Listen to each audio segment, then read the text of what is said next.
Thanks for tuning in. You listen to World Combat Sports. I had to drop in, man, and talk about fight week. Even though I was out in the field and everything, um, I was getting updates. You know, shout out to Dion, man.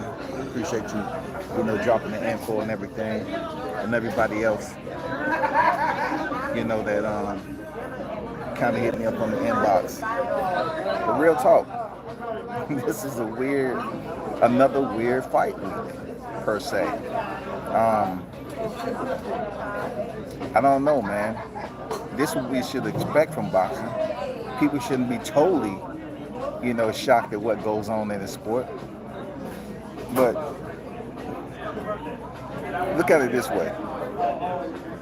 It's a lot of things that we have became sensitized to over the years when it comes to the shock and awe of boxing.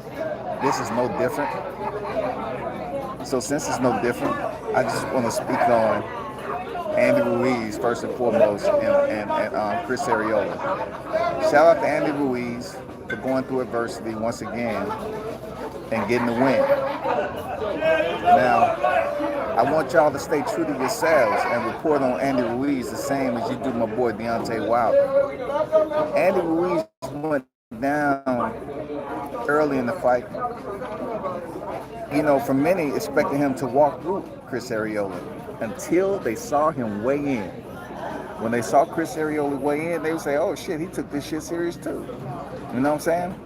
Shout out to everyone that's in the building. He took this shit serious too, right? He was able to land that short, quick hook on the inside, man. And that was a visual. It kind of reminds me of Errol Spence, man. When he caught Sean Porter with the short left. Arreola saw that. You know what I'm saying? Arreola saw it in a quick window. It was short, quick, straight to the point. It worked out great for him.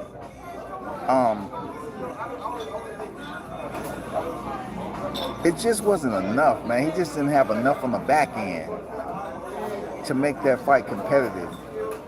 What does it say about Andy Ruiz and his training? He lost a lot of weight. Maybe Andy Ruiz just loves fighting. He's more comfortable with a higher weight. We don't know. I'm not saying he looked bad, but I don't know what's going on. I don't know. The fight turned out to be much better than what I expected. But putting Andy Ruiz in all this boxing talk, all these polls and everything, yeah, y'all can continue to do the same thing because you believe what you want to believe. But I really want to give a shout out to Chris Arreola because a lot of people was doubting him before he stepped in there, with a former unified champion. And he fought pretty decent until the latter half of the fight. But I want to salute Big Dog for his post-fight conference. Chris Arreola keep that shit trill as a motherfucker, didn't he? He said, those of you that gave me 2 rounds, he pretty much put it out there. You know what you can do. Now that is raw as it get. Like,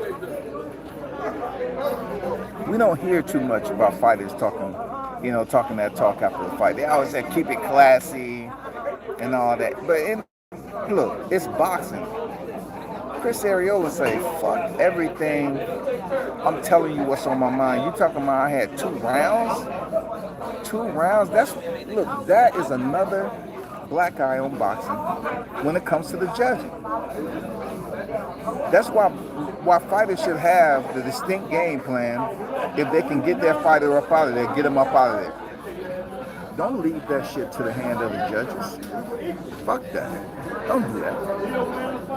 It ain't worth it.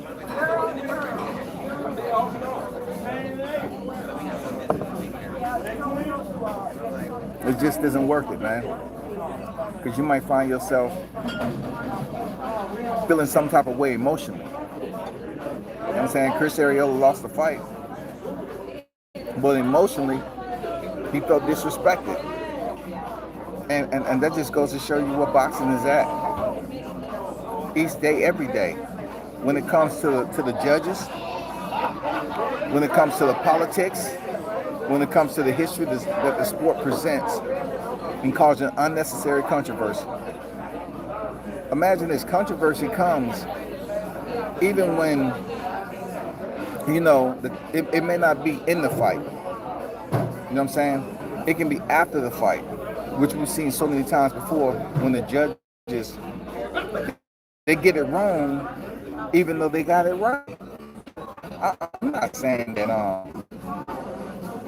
Chris Ariola should have won, but when you're coming up with these scorecards that has a huge separation, a huge gap in between them, and you're basically saying fuck the fighter.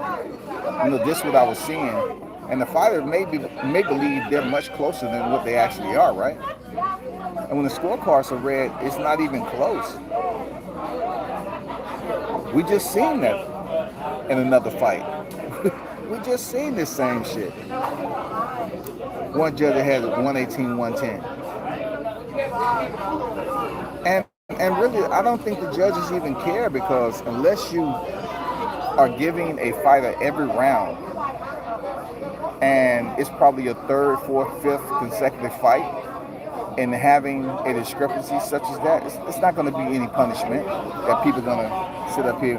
I mean, the judge is not going to worry about no punishment. They're going to look, I'm doing my job. That's what I seen. Andrew Charles in the building. What's good? Bruce, salute to you. What's good? Everyone in the building. Roy Jones Jr. What's good? But it comes down to,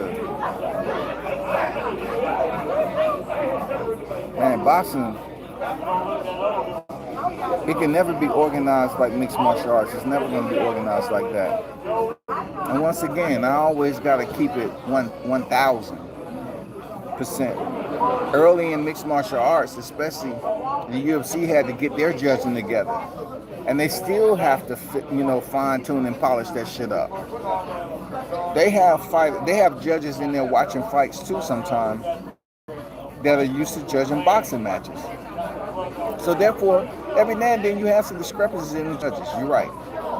But in boxing has got to a point where a lot of this shit happened in big fights. And a lot of us believe it's because of the betting that goes on inside the sport. As long as there is extensive betting on boxing, on the biggest fights, there will always have some type of influence from the judges. I wholeheartedly believe that. Like, there will always be some type of influence when it comes to betting on the fight, the judges, and everybody else.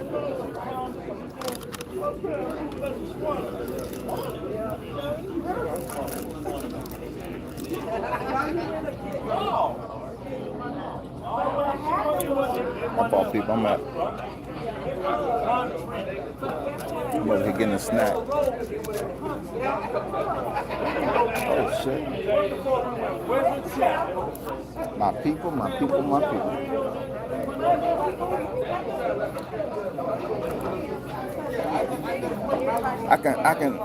I can totally understand the frustration.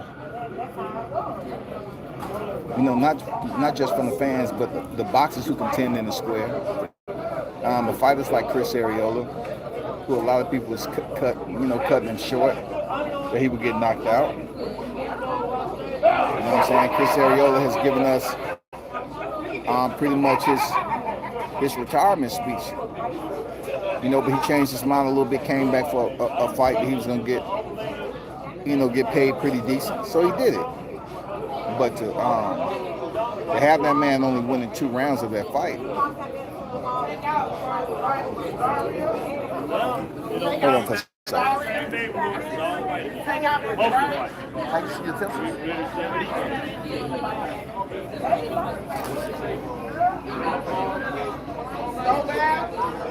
It's wild, man. Shit is wild, dog.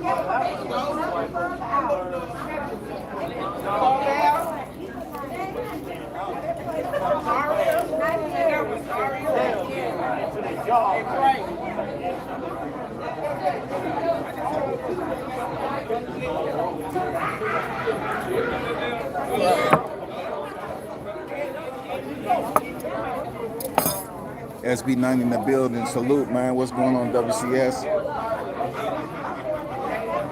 I wasn't impressed with Ruiz last night, man. How you think Ruiz looked? He looked okay, bro. He looked just okay.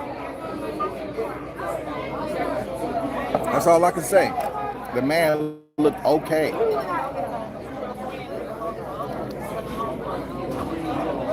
I'm not hearing all the criticism. Can I get a salsa, please?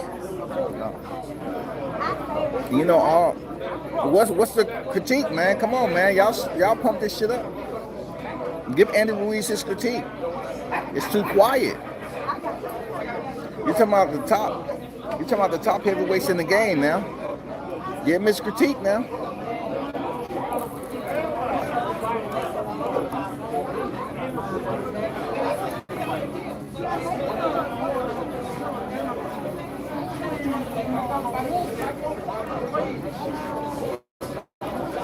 Give him his critique, man. I don't want to see no polls. I don't want to see none of that. Give Andy Ruiz his critique. The man was dropped. This is the best shape he ever looked, and he was dropped by Chris Arreola.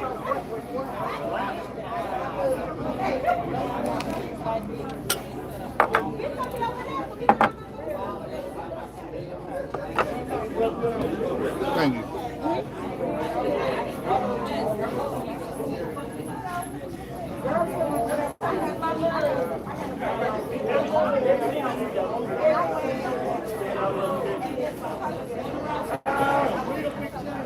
How do y'all grade his performance? At the end of the day, how you grade, you know, a heavyweight fight, PPV, from one of the top names who they continue to put at the top of the bracket in the heavyweight boxing. They consider him a top-tier fighter. I mean, how do you see him matching up? He already fought Anthony Joshua. That was his shining moment. That was the pinnacle of his career. You know, he's been in there with the Joseph Parkers. You know, he's been in there recently with a heavyweight fighter like Chris Arreola, who many, they won't say it now, they was consider him a C-level heavyweight. They wasn't really assuming or predicting him to look the way he did against Andy Ruiz. They wasn't looking at that. They was thinking the fight was going to go mid-round or whatever, and Andy was going to dominate, when Andy was the one who faced adversity. He looked okay. As far as them doing a poll on Andy Ruiz facing Deontay Wilder, go ahead. I'm not going to sit up here and deter that. If you want to see Andy Ruiz face Deontay Wilder, go ahead, shout it. Who am I to discourage you? Y'all want to keep on putting all these names up there, cool. But one thing you can say, one thing you cannot say is that Andy Ruiz is a top 3 heavyweight. You cannot say he's a top 3 heavyweight. And some would differ if he's top 4, top 5, man. Come on, like, I don't know, man. I don't want to hear the placement of the punch.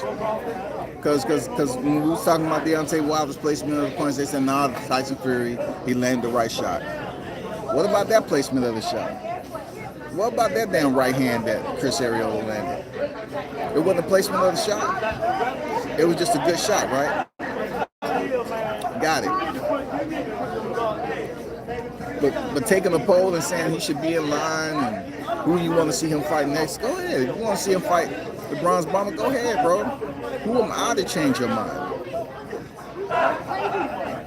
Who am I to change your mind, Shawty? But I'll be back on a little bit later, man. It's a little bit noisy in here, but I will be back on here a little bit later with a more formal live, because it's a little bit noisy in here to me. So I will jump back on a little later. Y'all hold it down. Turn up, tune in to World Combat Sports.